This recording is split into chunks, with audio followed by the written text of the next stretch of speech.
Hello, my soul brothers and soul sisters. I am Ron Smith, and this is the Dr. Ron Smith Investigate Show, where we separate the real from fake, the fact from fiction, and give you the winner's edge. And sometimes we're able to turn your water into wine. Today, I talk about the talk, and when we talk about financial literacy, but I have a special guest. His name is Crocket Oaks, and let me give you a quick bio rundown because this man is, he's the epitome of versatility. He is a veteran, a colonel in the United States Army. He was a security specialist for a private industry. He's a former FBI special agent. He is currently an associate vice chancellor at the University of Missouri in West Plains. He is a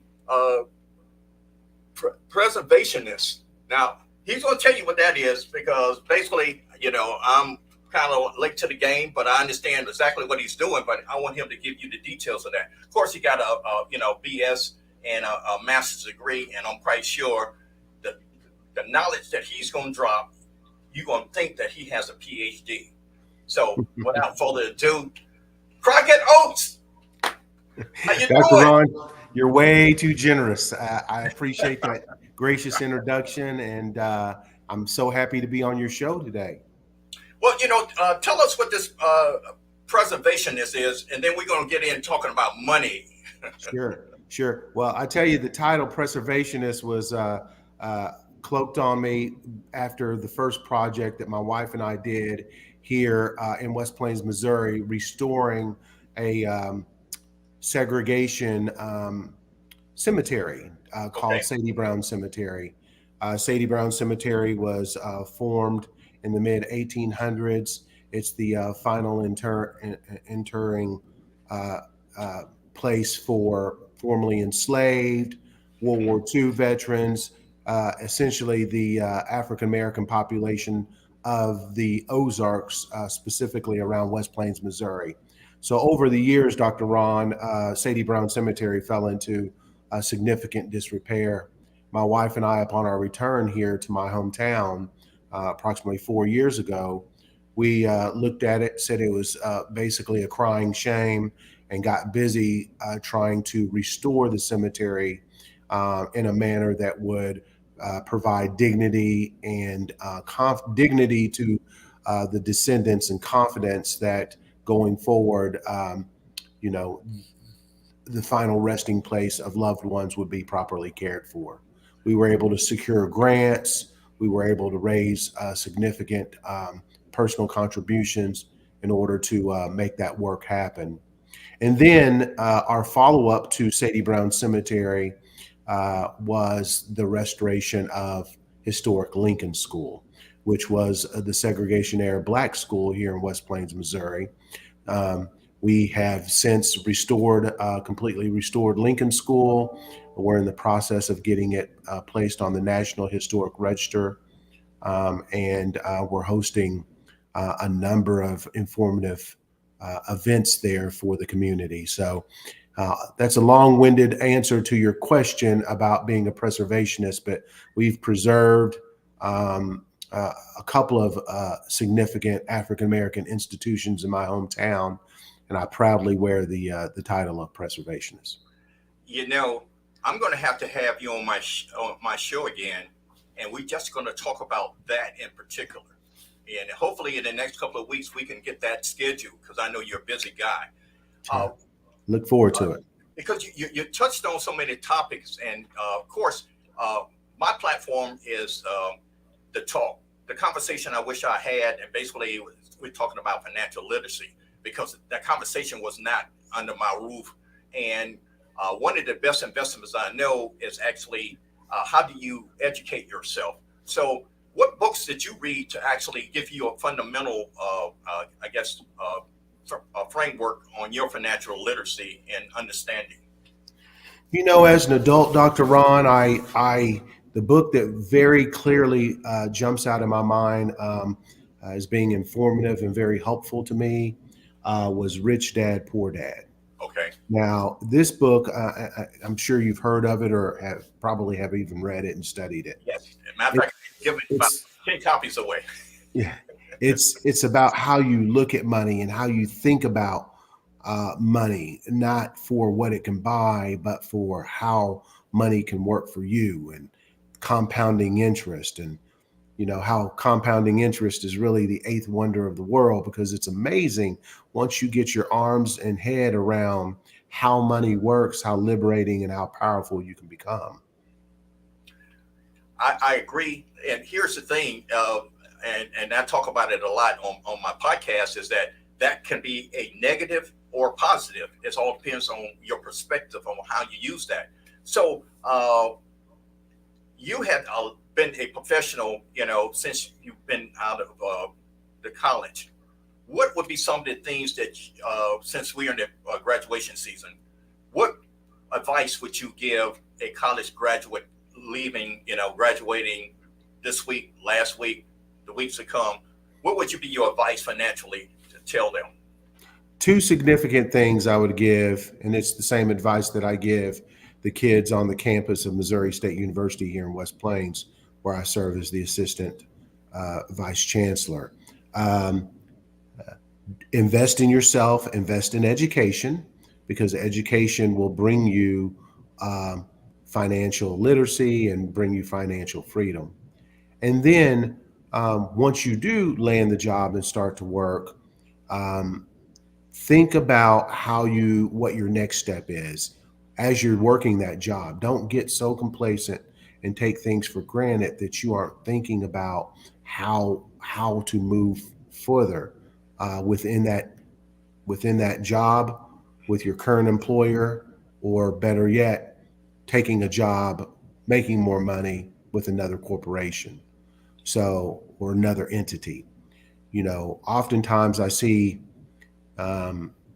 young people, they get a job and they feel like they are stuck, and they don't pursue their dreams because of one thing or another that tends to hold them back, whether it be relationships, whether it be just comfort, the fear of discomfort, for whatever reason, just be risk taking. Muhammad Ali, I think, said it best: he who is not courageous enough to take risk will achieve nothing in life. And that would be a good piece of advice, I think, that I could give young people. In your opinion, what is the missing piece regarding financial literacy? Yeah, again, I'm going to have to vacillate back to compounding interest. I think that young people don't fully appreciate, people in general don't fully appreciate, there's two ways of making money. You can physically get out and work for it, Dr. Ron, as you know, right? Or you can allow for your money to work for you. Other than that, there ain't really too many legal ways to achieve that effort, achieve the goal of making money. You work for it, or it works for you. And so the piece about it working for you is oftentimes the silent piece that people don't fully focus on until they get to be, later in life, and then they start reflecting and thinking about wished I woulda, coulda, and they've lost 20 years of compounding interest. It's almost weekly or daily that I hear about the wealth gap between the black people, white people, women, and men. How can we improve that wealth gap with some of the things that you already said? Can you give us an example of how we can actually improve that wealth gap? Yeah, you mentioned education, and you mentioned the compound interest. So give us some practical ways actually that maybe have worked for you. Well, one thing that I think we as African Americans kind of come up on the short end of the stick most of the time within our respective workspaces is salary disparity. Salary disparity is huge. Not paying us what we truly deserve to be paid for the job that we're doing, and acquiescing over the fact that we're not making as much as Tom, and Tom's making $2.50 more. Over time, that $2.50 more that Tom is making is is huge, and Right. it's to our detriment not to be unyielding when it comes to demanding what it is that we deserve salary wise. Now, of course, in order to be able to demand anything, you got to be in a position of power, right, Dr. Ron? Correct. And so, how you get yourself in a position of power is to educate yourself, get your education, be a subject matter expert, do the dirty work, be indispensable within your job. Now you have a position of power that you can make certain demands based on empirical data about what you need to be compensated and why it is that you need to be compensated like that. Looking over your bio and some of the highlights of your resume, I could tell basically you had a family structure. Give us a little a view of your family environment and their view of money, and what was your first endeavor with money? Well, I tell you, my first spat with making money was I guess I was about 6 years old. Two instances that jump out of my mind. My mother and father, they both worked. We were, my brother and I don't know if you're familiar with the term latchkey kids. Yes. We were latchkey kids. We let ourselves in after school. We let ourselves out prior to, going to the bus stop school. So we were latchkey kids. My parents started paying us, rather than us going to after school care, started Okay. paying us $5 a piece weekly to let ourselves in the house and to stay there and not destroy anything or cause any problems until they got home from work. And so that was my first bit of allowance, $5 a week, and it was primarily for babysitting ourselves. Now my second aha money making financial experience at a very young age was one Christmas, my father gave my brother and I a push lawnmower. It was no used push lawnmower. He probably didn't give $25, $30 for it back in the 70s. And that lawnmower that summer made my brother and I more money than you could ever imagine, because we understood how to mow yards. We understood that if we had a lawnmower and showed up on your doorstep or saw you out there mowing and we pulled up with our lawnmower, we were going to be good for $5 to $10 anyway. And so we had the lawn game, the mowing service sewed up all up and down our street. And so my father was most impressed with our ingenuity and hustle Hmm. with regard to how we made that lawnmower. I think we made like $600 that summer between my brother and I off his Christmas gift. Wow. Now, how old were you at that first entrepreneurial venture? So my brother was 9 and I was 6. Wow. And so, So you know, you guys was rolling in the dough. yes, sir. Yes, sir. It was one of those things where my father and mother, they instilled those values and that how um, um, to the importance of money and the importance of being able to work to get that, to take care of yourself. They instilled that in us at a very young age. And I'm so grateful because, when you start getting those lessons at that young age, they stick with you. They have no other choice but to.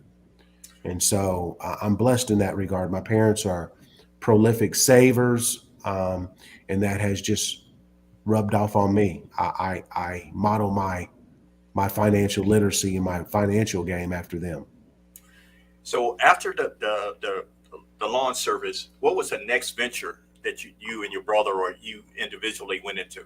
We always had jobs at a young age. We always worked part-time jobs, and in my instance, even in high school, from the time I was 16 until I went to university, I had a job, and I was making minimum wage, but I was working 40 hours a week, split shift. So I Okay. had that, what do they call that, co-op program in high school where you can work part of the day and then go to school for part of the day. Right. So I did that, and I was able to get 4 hours in the morning and 4 hours in the evening after football practice. And so that made for 8 hours a day, kind of split shift. And I did that for a couple of years until literally left to go to college. And, I tell my son, my daughter this all the time. It's not how much you make, it's how much you save. Yes. And Yes. so we may have not made much off those little mediocre jobs, but we saved prolifically. And that's a game changer.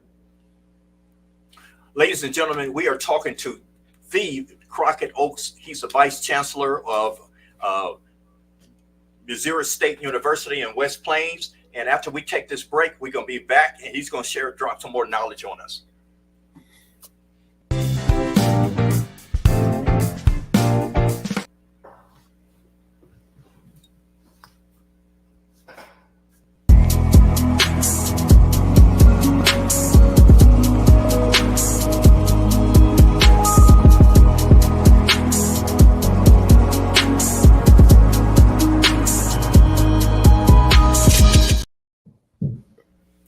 Ladies and gentlemen, we are back, and this is the Dr. Ron Smith Investigate Show. We have Mr. Crocket Oaks, and basically, he is a multi-talented young man, and we're talking about really get your money right, but we are talking about the financial literacy at the core of this whole dynamics, and we know that the statistics that's out there. And one of the things that we want to do is change that dynamic. So basically, Dr. Oaks I call you Dr. Oaks, although that may be coming in your future. He talked about financial literacy. He's talking about compound interest. He's talked about savings. He talked about entrepreneurship. And he talked about compound interest. He has been a colonel in the Army. He has been a special agent with the FBI. How critical is health and wealth, and what's that connection for you? Man, that's an excellent question, often overlooked when you start talking about financial literacy and wealth. Your Yes. health is your wealth. Yes. And, having good health, trying to maintain your physical to have the strength to work an extra job, even work your primary job, staying out of doctor's offices so that, you can keep those premiums in your pocket Yes. is huge. It's huge. And oftentimes within our community, Dr. Ron, this piece is just so shattered for our legacy and our families that it deserves a prominent chapter within any financial literacy book, especially dealing with African Americans. Yes. One of the things that I had proposed at the last family reunion that I attended is that we do a health narrative. And what I mean by that is that my history, my people, and my mother and my grandfather, diabetes. And one of the things on this health, sheet just say, hey, my grandmother and my grandfather, as far as you could go back into your history, had these type of things, or whether they had them, and this what part of their created them transitioning, and or passing, and some of the things that health wise that they have to deal with, and that my children need to know what's going on with me. So basically, when they feel certain ways, they can kind of understand that, why I'm getting dizzy, why I have headaches, why do I feel, sluggish sometimes. Those are some of the symptoms that could, lead to, health issues down the road. I didn't get an opportunity to ask, my parents, but that's one of the things that I propose, and that's one of the things that I talk to my kids about. Right now, my diet and exercise has somewhat controlled my high blood pressure, and I'm one of the proponents that I'm going to eat right, and I'm going to exercise. I don't want to be on medication. Right. Have you thought about doing that, or what you think how that fits into this wealth plan? Yeah. Well, first and foremost, Dr. Ron, um, meds are expensive.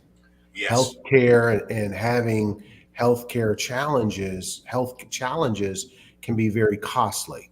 yes, So, that attacks the bottom line.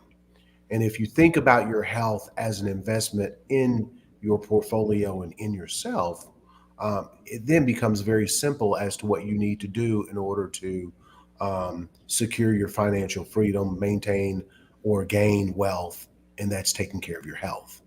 Not only does it rhyme, it just makes good sense. yes. Uh, uh, I guess for transparency's sake, I always tell people that basically, uh, I on trial for some of my errors. You know, life is trial and error. So basically, I got this credit card when I was in college, and of course, I maxed it out. So my transparency is that basically I didn't understand the credit utilization, which means basically, if they gave me a $1,000 line of credit, basically I should not use 25% of that, and I need to make sure I pay that monthly. And of course, that was one of the big mistakes that I made, that I didn't understand that. So tell us about some of your failures and success that made you the man that you are right now. Well, let's start with the success. Let's accentuate the positive first. Okay. Some of the most positive things that I feel I give myself credit for, and it wasn't without the help and support and the love and advice of others. I stand on the shoulders of giants, Dr. Ron, Yes. is just understanding the value of an education and understanding that, rather than work harder, I could work smarter and achieve the same thing financially by just being smart with not only getting an education, but my older self would tell my younger self, while I'm capable, think about where you get that education from, because um, obtaining education from certain institutions can mean more financially to you than others. Yes. And so make those decisions on the front end so that you don't be surprised on the back end when things aren't going your way. I'm big on thinking about this salary disparity. And I think that the more you arm yourself educationally and knowledge wise, and within your field of discipline and specialty, you can now chip away and have a good argument as to why salary disparity should not be the case in your instance. Um, You so know that's one that thing, education. okay. One of the things that through my research, the environment dictates how our world view of money. One of the things that that I kicked around a couple of weeks ago is we live in a capitalist democracy, and if the faster and the sooner that we realize that, the more we'll take this financial literacy Yeah. more important. Yeah. So, what's your view on what I just said, the capitalist democracy? Well, we certainly are capitalists. We're a capitalist country. Um, we sometimes value money over everything. I think that within your life, you have to have a strike a balance, right? Yes, It can't be your sole single focus, but at the same time, you can't be illiterate when it comes to money and what it can do for you, and how you can not only help yourself but help others that you love. And so, um, I say you have to understand what your priority is. You have to work hard on um, trying to learn from others. Oftentimes, our generation and our people, Dr. Ron, they keep having to learn the same lessons yes, generation after generation. And, having kids out of wedlock, um, going through a number of different relationships that lead to um, dissolution of income and dissolution of financial structures. I mean, these are just, addiction. These are yes, all things that at the end of the day, attack the bottom line, and that is our financial wherewithal. And yeah, I mean, it's just we need to learn the good and the bad from others. Okay, now you hit on something, and I just want to talk about who are some of the people that mentored into you that that contribute to your understanding of how this world actually works. Yeah, Who I've were some of had your mentors? I was raised by both my mother and father in the same house. I think that, I say that because that little nugget of truth is very beneficial. It has been very beneficial to me Oh, throughout it's huge. my life. It's Yes, huge. It's huge. And I know as a child, you can't control that. I mean, that's not your affair to control, but I will say as far as in my regard, it was a game changer. It was a multiplier, especially as an African American male, having that good family structure. I was able to, I think, over the years, turn that into currency through my knowledge, through my ability to just work with others and see the big picture. So, long story short, my parents were huge. My brother and I, we had healthy competition amongst each other as kids growing up. And that, I can't tell you how beneficial that has been in my life, just understanding that he's out there grinding. And with him grinding, I need to be grinding too, because I can't let him outdo me. And he can't let me outdo him. And so, iron sharpens iron, and we right. just constantly keep rubbing up against each other to get sharper. Nothing like healthy competition. Yeah, that's right. I'm having so much fun, and my time is running out. But I want to talk about your artwork, and how important that is to invest in Black artwork. Can you tell us about that? Because I got a follow up question with that. But Yeah. Go ahead and share some. My wife and I have been collecting art for a long time, and I have to admit, when we first started collecting art, all we could collect is signed prints, and we started buying signed prints and thought that was great until we realized that there was more out there, like original artwork, like commissioned original artwork. So, for instance, this painting behind me is by a brother named Charlie Palmer, who recently designed, and the U.S. Post Office released a postage stamp for depicting one of his portraits of Judge Constance Motley. Yes. So my taste in art, especially Black art, has expanded over the years. We are avid collectors, and we use art as one of the buckets that we have chosen to invest in. Not only do I like to look at it and it's beautiful and aesthetically pleasing in my house, I understand that it can, bring you a hedge with regard to your money and your portfolio investment. And so, a smart guy once told me this, Dr. Ron. I'd be remiss if I didn't tell your audience this before we end this call. A smart guy told me, he said, Crocket, there's if you can manage to have 7 separate streams of income, Wow, coming in at any given time within your portfolio, you will be a millionaire before you know it. 7 streams of income. So that can be 3 rental houses as 3 separate streams of income, yes, coupled with your job. I will say this, I've always been in the Army Reserves. I served 34 years in the Army Reserve. So I've always, in effect, have had 2 jobs. right, Always quick to do an extra job, take an online adjunct teaching job, things of that sort, because once he threw out that 7 streams of income, and not least, if you have a spouse and your spouse is working, that's a stream of income. If she yes, does something on the side, sells Avon, Tupperware, whatever it may be, that's another stream of income. 7 is the magic number And I'm pleased to say that, and I'm living proof that that is true.